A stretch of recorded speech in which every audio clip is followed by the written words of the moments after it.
Good morning or good night, Gacha Kingdom. This is the obligatory 2.3 story summary review. I'm kidding. It's not. However, it is the first Friday of December. Destroy Dong December. Let's fucking go! First of all, thank you to Kirishima and Bakugo for looking after Haramasa, even though all 4,967...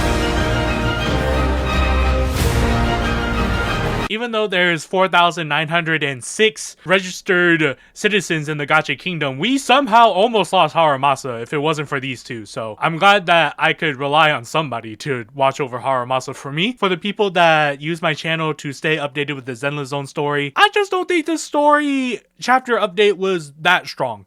It didn't even have Yuri. We did get Yuri with Yidhari and Belle. Oh my god, Belle's getting a girlfriend. And Lucia is kind of just like Grace. They both start with G, okay? What? No. Wait. Here's a gigantic TLDR of what happened so that we're all on the same page and then we can just keep going with Destroy Dong December.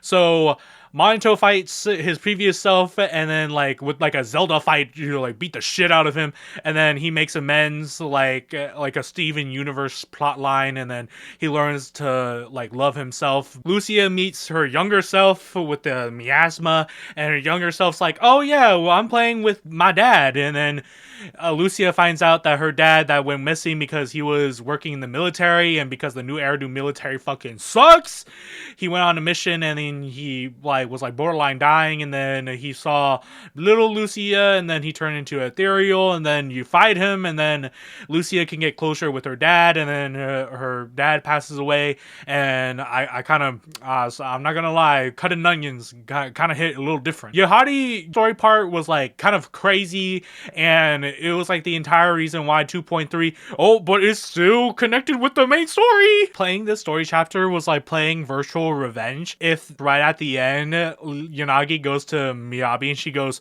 oh yeah, by the way, Bringer's a bad guy, and then Miyabi goes, what? And then it's the Michael Bay credit. We save Yidhari from the cult because Sarah told Yidhari, oh yeah, you're important to us, yeah, we can find use for you.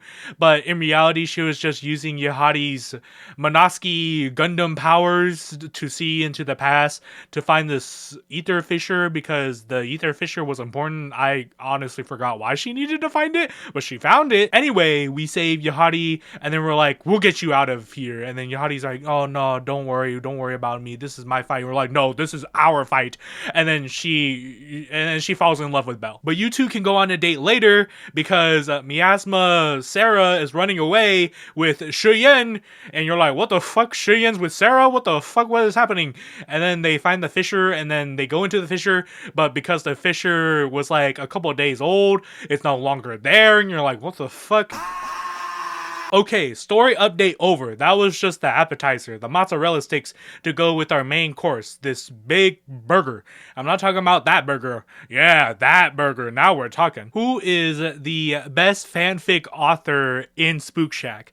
We can't say New Eridu, because we already know who the best fanfic author in New Eridu is. Okay, I lied. I don't think we actually do. She got Vivian to read a fanfic about basically her quote-unquote older brother and his rival as a fanfiction, and it's probably like 1-to-1.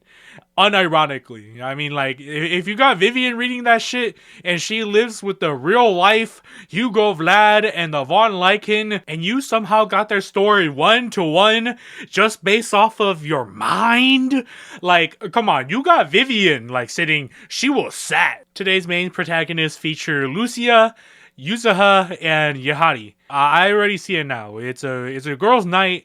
Alice couldn't show up because she got scared, so she's sleeping in the next room, and Manato's probably at home taking care of the children, but we will talk about him later. So playing Lucia's agent story, I was convinced that Lucia's style of writing was like an Annie Austin video, but instead of trying to figure out if GTA 5 signs complied with California law, she would be writing about how the ethereal matter in hollows, how it can get doppelgangers of us and it can be one-to-one with real people and how it works and shit like that. I thought that's how her post looked like, and that's why it didn't get as much traction as Yuzuha's and Yidhari's post, because when people click on it, they're like, oh, I'm on the biological side of the spook shack. I'm not in the spoopy scary, like it's spoopy scary but like in a, oh, this is kind of real kind of a way. But according to Yuzuha, whether it's a story or a prank, you need the author's conviction to make it captivating, and her determined writing style can make even ghost stories and sleep talking feel as real and powerful as a news report. Lucia probably just doesn't dabble in the oh, she said, he said side of ghost telling, where there's a bunch of rumors that happen and then, oh, maybe this is real, and then there's ghosts and shit like that, and Alice goes, ah, and then like passes away. No, she probably just sticks to like, oh, well, this is what has been passed around for like generation. It's a rumor that has a generational run. That's how you know this story is real, and it has facts. And then she can hit you with the books of like why one of those bomb ethereals are different. Each bomb ethereal has a different explosion blast rate in them. Unlike Yuzuha and Yidhari that can use non-fiction and fiction to come up with stories that come from their brain, Lucia probably just sticks to like non-fiction but like probably fiction still stories where they're like, well, I wasn't lying, I do have a pet, but like it's an unconventional pet. And then Chestnut was being chased by HIA agent, and then Chestnut ganged up on him and did like a double team out of Pokemon and then beat the shit out of the HIA unit, and then Chestnut was victorious and got to live another day. And then like Spook Shack readers are like, wow, I can't believe I'm rooting for ethereal right now. I don't know if there's a specific term in the AO3 author-writer realm where if you have like a fanfic that's like less than 1,000 words, it's called like a minific or some shit like that. But I feel like that would be all of Yuzuha's story post, and like maybe here and there she got like one in her, like she got one serious story she got in her once per year, and everybody and their mom was like, oh my god, Yuzuha just posted a big ass fic. Oh my god, we are sat and we are here for it. But like every other story that she got is probably like, guys, don't open a spam email if they're talking about canned meat. Because of Yuzuha's mentality of ghosts aren't real, so these ghost hauntings gotta have some backstory to it. I mean, we literally saw it in her agent trailer where she was like walking down the street with Alice and she's like, oh, this street is haunted, and Alice like, oh my god, it's haunted, no way. And it turns out the hauntings were actually just a bunch of guys stealing from people, and then Alice and Yuzuha beat the shit out of them, and then Yuzuha gets the money back and then hands them talisman, and like what are they gonna do? So whenever she's typing up a new Spook Shack story, ghost telling, that's the best rumors that float around in the modern era of ghost telling. That's why her stories don't go on generational runs. However, they do get a lot of clicks. Like imagine getting on Spook Shack and Yuzuha posts and she's like, guys, have you heard of the news of the poo that took a pee? Like of course you're gonna click on that article and you're gonna read about how the poo took a pee. And if her posts aren't about how there was a siren head sighting at the Ballet Twins Road and he just started default dancing, it was the craziest thing, oh my god, then maybe yeah, she does got one story in her that makes a generational run. Because damn, are you kidding me? We have to fight Yi Xuan's repressed past memory emotions as a fucking ethereal? Oh hell no! But it's okay, because with Yuzuha's crazy aura riz, whatever the fuck that she has pulled another lesbian into Spook Shack, and that is Yidhari. Lord jump scare! She suffers from ether corruption because as a child, she wanted to go celebrate her mom's birthday, but her mom and dad worked in a research facility for tops, and they were gonna quit, but that day that they were gonna quit, Hollow Zero happened. All three of them got caught up in the Hollow expansion, and then Yidhari got corrupted because she was a child, and this was her first exposure to ether particles. But luckily, her mom and dad were researching ether corruption medicine under tops. Her mom was like, fuck it, this is our only chance to save our daughter. So she gave Yidhari some medicine. So Yidhari lived, but now she suffers from a side effect of the ether corruption that she suffered as a child, and also the medicine. Those side effects being hallucinations of past events that happened inside that hollow, and face blindness. Here's the biblically accurate term for face blindness, but yeah, she can't see people's faces except for Belle and Wise's face. My spitball guess is probably because of their eye implants being able to bypass the ether particles that fucked up Yidhari's brain. So because of that, Yidhari can see the eye implants in Belle and Wise's eyes, and also she can see their face compared to everyone else where Yidhari just has to memorize their clothes, and she can just be like, oh, that's Manato, that's Lucia. That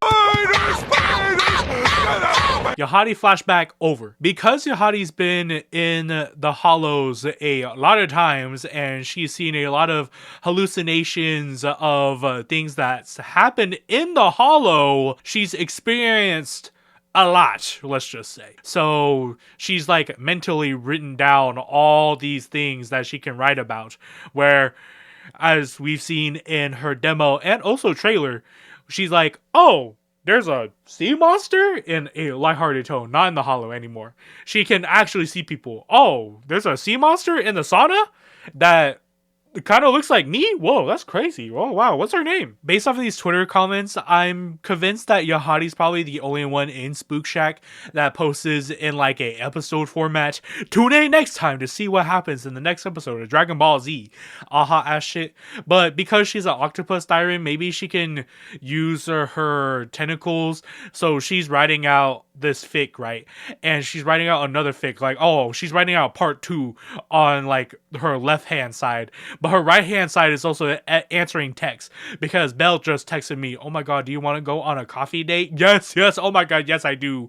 So I gotta have to be texting her right now, because if I don't, then like I'm gonna text her at like fucking 2 a.m. because this rush of inspiration's gonna keep me going until I'm done. Not only do I think she's the best writer, she's probably also like the most scariest if she wants to go over there. For the lack of terms, I'll just put it like horror video games, for example.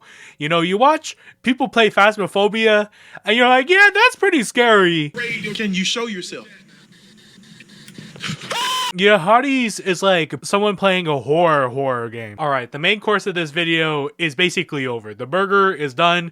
We've just been eating bottomless fries for like the past 3 trays now.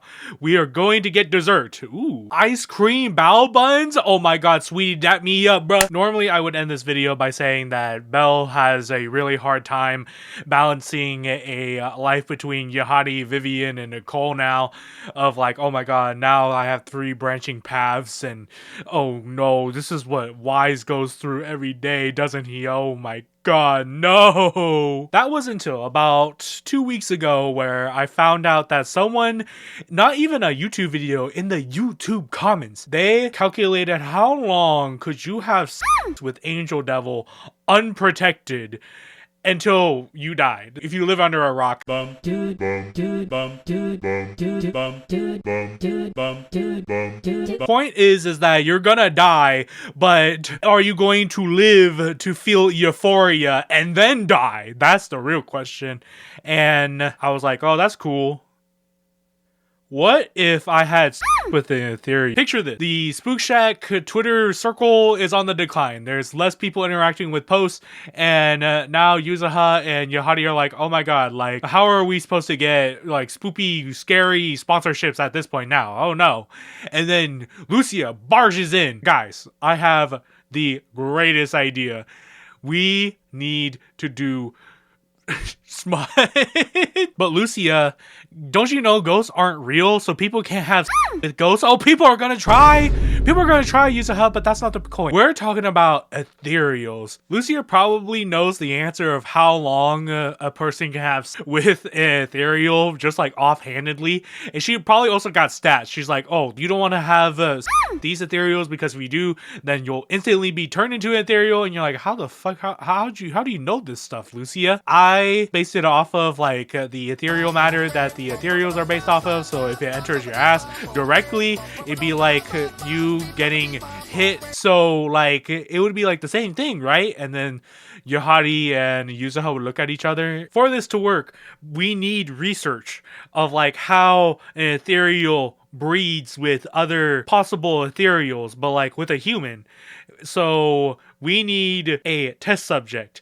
And Yuzuha's like, well, I know a certain guy that can help us out. With the three girlies, they get Manato and Wise, but like not Wise in person, but they get Wise as eous. Yuzuha sneaks in eous into the HIA. They go into the VR little machines things, and Yuzuha's like, okay, Wise, I need you to hack into the system and enable the Pompey fight for VR, and then we need you to make him super duper horny and to discard his weapons and to let him breed the player. But like, make sure it's only Manato and not the three of us, okay? And Wise is like, so with the help of Fairy, eous is able to bypass all the firewalls, and now Pompey has something, he's a lot more equipped. And I'm not talking about his bike. And then behind some of the VR cube background, like Yuzuha, Yidhari, and Lucia, like all like peep their heads out and they're like, oh my god, it's about to work. And then Manato starts fighting, air quotes, Pompey, and then he realizes that Pompey isn't fighting the normal way he does, and then clothes get ripped off, and then the realization happens with Lucia, and she's like, oh my god, Manato's not gonna last. He's gonna change into ethereal in VR. Like, Lucia's about to run in, and Yidhari's like, wait, Lucia, this could be even crazier.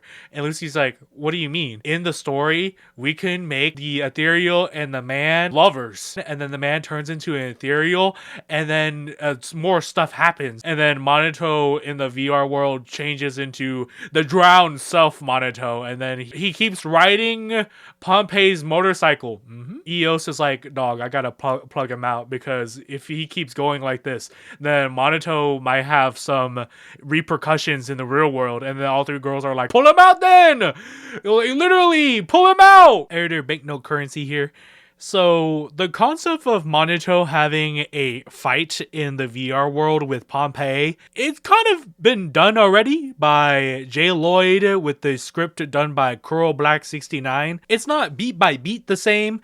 The only thing that we share in common is the fact that, well, Manato is having VR sex with Pompey still at the end of the day. Look, I just want to see a hot bar man have with a dilf, okay? I thought I'd bring it up because I know that somebody in the comments are going to be like, I've read this before. Well, yeah, you have. So, thank you, J. Lloyd and Crow, for giving us peak. And I'm sorry for subconsciously stealing your idea of Manato having VR battles with Pompey. Even though it's not Dilf Pompey, it's still Pompey, kind of.